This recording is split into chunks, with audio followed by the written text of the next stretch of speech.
Véritable icône en Catalogne, comparé sans cesse à Maradona en Argentine, Lionel Messi est sans aucun doute l'un des meilleurs joueurs de l'histoire du ballon rond. Depuis plus de 13 ans, il enchante la planète foot par son génie et sa classe. Retour sur son parcours. Le petit Lionel voit le jour à Rosario le 24 juin 1987. Il est le troisième d'une fratrie de 4. Il tape ses premiers ballons à partir de l'âge de 4 ans dans les clubs locaux de Grandoli puis du Central Cordoba. C'est là qu'il est repéré par le grand club local des Newell's Old Boys que Messi intègre en 1995. 2 ans plus tard, alors que le jeune Léo parfait son apprentissage, un problème de croissance lui est détecté. Il commence alors un traitement à base d'hormones qui doit lui permettre de mesurer plus d'1,50 m à l'âge adulte. Cependant, le traitement est cher, plus de 1 000 $ par mois, et la famille ne peut pas supporter ce coût sur plusieurs années. Plusieurs agents de Rosario conseillent alors aux parents de Messi de sonder plusieurs clubs européens capables d'accueillir leur fils et de supporter le coût du traitement. Le FC Barcelone fait partie de cette liste. Après de longues négociations, les dirigeants catalans acceptent de prendre en charge le traitement de Messi et l'Argentin intègre donc le centre de formation barcelonais, la Masia, en mars 2001. Il est alors âgé de 14 ans. Pour ne pas le laisser seul, ses parents déménagent avec lui à Barcelone. Durant sa formation, Messi impressionne dans toutes les catégories d'âge. En cadet par exemple, il inscrit 21 buts en 14 matchs. Le 16 novembre 2003, il est convoqué en équipe première pour un match amical à Porto. Il a alors 16 ans. Lors de cette même saison 2003-2004, l'Argentin est surclassé en équipe réserve où il marque 10 fois en 5 matchs. Devant le phénomène, les dirigeants craquent et lui font signer son premier contrat pro en 2004. C'est d'ailleurs en cette fin d'année que Frank Rijkaard, l'entraîneur du Barça, se jette à l'eau. Le 16 octobre, il décide de faire entrer Messi en cours de match sur la pelouse de l'Espagnol Barcelone. Il remplace Deco, tout un symbole. L'Argentin dispute ses premières minutes en pro et devient un élément régulier de l'effectif. Le 7 décembre, il joue même son premier match de Ligue des Champions contre le Shakhtar Donetsk. Il faudra attendre le 1er mai 2005 pour que Lionel Messi inscrive son premier but en professionnel. Contre Albacete, il devient à 17 ans et 310 jours le plus jeune buteur de l'histoire du club. La saison 2005-2006 sera son premier exercice complet avec l'équipe première. Il sera rempli d'un premier but en Ligue des Champions contre le Panathinaikos, mais aussi des premiers trophées. Le Barça décroche cette saison-là la Liga et la Ligue des Champions face à Arsenal, mais l'Argentin blessé ne participe pas à ce sprint final. La saison suivante est celle de la révélation. Messi s'impose comme titulaire et forme avec Ronaldinho et Eto'o un trio d'attaque exceptionnel. En 36 matchs, il inscrit 17 buts, dont certains mémorables, comme ce triplé lors du Classico face au Real afin de décrocher le nul 3 buts partout, ou ce slalom à la Maradona contre Retafe en Coupe du Roi qui fera le tour du monde. À la fin de l'année 2007, Lionel Messi s'incruste pour la première fois sur le podium du Ballon d'Or. Troisième derrière Kaka et Cristiano Ronaldo, il prend rendez-vous pour l'avenir. Le début de la saison 2008-2009 marque un tournant pour celui que l'on surnomme désormais la Pulga, la puce en espagnol. Rijkaard est remplacé par Pep Guardiola sur le banc, tandis que Ronaldinho quitte lui aussi le club catalan en laissant le numéro 10 à Messi. Avec Eto'o et Henry, puis Pedro ou encore David Villa, et avec comme mentor Guardiola, le natif de Rosario va durant 4 ans marcher sur l'Europe et devenir l'un des meilleurs joueurs du monde. En 2009, il remporte sa 2e Ligue des Champions en étant meilleur joueur et meilleur buteur de la compétition avec 9 buts, dont un en finale contre Manchester United. Avec 38 buts cette saison-là, il conduit aussi le Barça à une nouvelle Coupe du Roi, mais aussi à la Liga.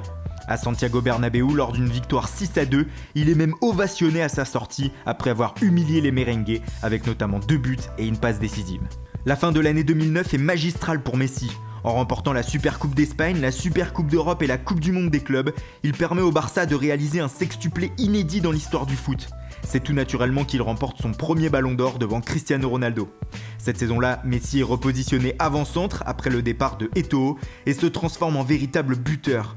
Auteur notamment d'un quadruplé contre Arsenal en quart de finale de la Ligue des Champions, Messi inscrit aussi 34 buts en Liga et remporte le trophée de meilleur buteur pour la première fois de sa carrière. L'année suivante, il bat le record du nombre de buts en une saison de Ligue des Champions avec 12 réalisations, portant son équipe jusqu'à une nouvelle couronne contre Manchester United. En 2011-2012, l'Argentin éblouit encore un peu plus la planète foot. Avec 73 buts, il devient le meilleur buteur de tous les temps sur une saison. Il réalise notamment un quintuplé contre Leverkusen, une première dans l'histoire moderne de la Ligue des Champions. Le 20 mars 2012, il devient aussi le meilleur buteur de l'histoire du Barça, avec 233 buts et marque encore un peu plus de son empreinte l'histoire du club. Avec tous ses exploits, il remporte bien entendu les Ballons d'Or 2010, 2011 et 2012, réalisant un quadruplé historique. Guardiola met fin à son aventure avec le Barça en juin 2012. Il laisse Lionel Messi au sommet de sa carrière en termes de trophées et de statistiques. En 4 saisons, l'Argentin aura inscrit 211 buts en 219 matchs et remporté 14 titres. Colossal. Les saisons suivantes, que ce soit sous la direction du regretté Tito Villanova, de Tata Martino ou de Luis Enrique, Messi va écrire encore un peu plus sa légende. Lors de l'année civile 2012, il explose tous les records en inscrivant 91 buts, battant largement le précédent record détenu par Gerd Müller. Et ce n'est pas fini. En 2012-2013, il marque 60 fois avec le Barça, 41 fois en 2013-2014, encore 58 fois en 2014-2015 et avec 10 buts en Ligue des Champions participe grandement à soulever la coupe aux grandes oreilles pour la 4e fois.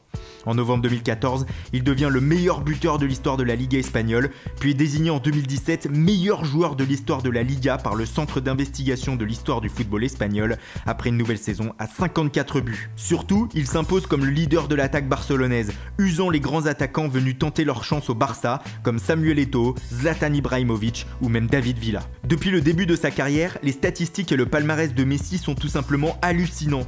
En Liga, il en est à 360 buts en 389 matchs et est le meilleur buteur de l'histoire du championnat. En Ligue des Champions, il vient de passer la barre des 100 buts en 122 rencontres. Au total, avec le Barça, il a inscrit 525 buts depuis le début de sa carrière. Il est bien évidemment le meilleur buteur de l'histoire. Son palmarès aussi est long comme le bras, avec 30 titres, 4 Ligues des Champions, 8 Ligas, 5 Coupes du Roi, 7 Super Coupes d'Espagne, 3 Super Coupes d'Europe et 3 Coupes du Monde des clubs, sans oublier ses 5 ballons d'or. Des performances sur le prix qui ont permis à Messi de devenir une icône mondiale. Il a été nommé 3 fois par le magazine Time dans le classement des personnalités les plus influentes de la planète. Les marques publicitaires se l'arrachent, ce qui fait grimper les revenus de l'Argentin. En 2016, il était le 2e joueur le mieux payé de la planète derrière Cristiano Ronaldo avec 76,5 millions d'euros de revenus. Il est présent aussi sur les réseaux sociaux avec 89 millions d'abonnés sur Facebook et 78 millions sur Instagram. Depuis 13 ans donc, Messi éblouit l'Europe avec le FC Barcelone. Mais cependant, le petit Argentin porte une tache sombre sur son CV et son palmarès depuis le début de sa carrière. Celle-ci s'appelle la sélection argentine. L'histoire commence en 2005 par une joie. Messi a alors 18 ans et décroche cet été-là le titre de champion du monde des moins de 20 ans en étant meilleur buteur et meilleur joueur du tournoi. Une épopée qui lui ouvre les portes des A le 17 août 2005 en Hongrie en amical. Mais alors que le jeune Messi est entré en jeu 47 secondes plus tôt, il réagit mal à un tacle d'un Hongrois et se fait expulser. Le début de la malchance avec la sélection. Sur le banc lors de la Coupe du Monde 2006 en Allemagne, Messi perd sa première finale de Copa América en 2007 contre le Brésil. En 2010, il ne permet pas à l'Argentine, entraînée alors par Maradona, de dépasser les quarts de finale de la Coupe du Monde. Un an plus tard, les Argentins sont piteusement éliminés de la Copa América jouée à domicile en quart de finale. On se dit en 2014 que l'heure de la star argentine est enfin arrivée, mais non, la Pulga n'arrive pas à porter son équipe en finale de la Coupe du Monde au Brésil face à l'Allemagne et voit son équipe s'incliner 1-0. Plus terrible encore, l'Argentine est battue 2 fois de suite en finale de la Copa América en 2015 et 2016 par le Chili au tir au but. C'en est trop pour Messi qui annonce sa retraite internationale avant de se raviser quelques semaines plus tard. Celui que l'Argentine voyait comme le nouveau Maradona reste néanmoins le meilleur buteur de la sélection avec 62 buts. Il est également champion olympique, un titre acquis en 2008 à Pékin. Depuis, la Pulga a qualifié à lui seul son pays pour la Coupe du Monde en Russie. Le mois de juillet prochain sera-t-il enfin le moment du sacre pour Léo?